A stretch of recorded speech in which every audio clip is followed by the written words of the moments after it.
news. Dozens of cyclists gathered at High Park tonight, pushing back against the Ford government's move to restrict the building of new bike lanes in the city, calling it an attack on cyclists. The province kind of coming in and saying, no, us unilaterally will decide what stays, what goes, what gets built and what doesn't, really just is a big overreach. Organizers of the rally at High Park say Premier Ford has launched an Us versus Them campaign against people on bikes. So these types of infrastructures are really meaningful to people. They help people get to parts of the city. It helps people make local trips. The province has said the legislation will focus on tackling gridlock and keeping drivers moving on city streets, with municipalities having to demonstrate that any proposed bike lanes will not have a negative impact on vehicle traffic.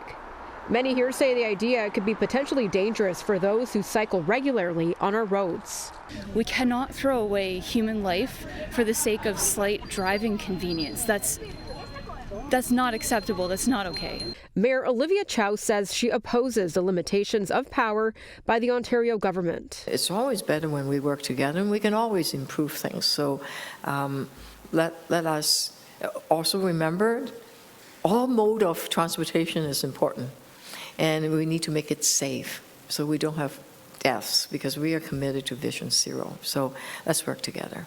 The Association of Municipalities of Ontario also reacting, releasing a statement that reads in part, "There have been recent examples of unintended consequences when the province has tried to take over local decision-making.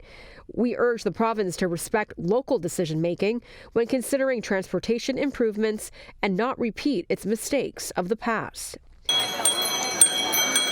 Back at the rally, those gathered say they are concerned that the proposed legislation could impact the Bloor Street West bike lane extension project, though Ontario's transportation minister has said there are no current plans to order the removal of the lanes. The pending legislation will be introduced once the legislature resumes October 21st.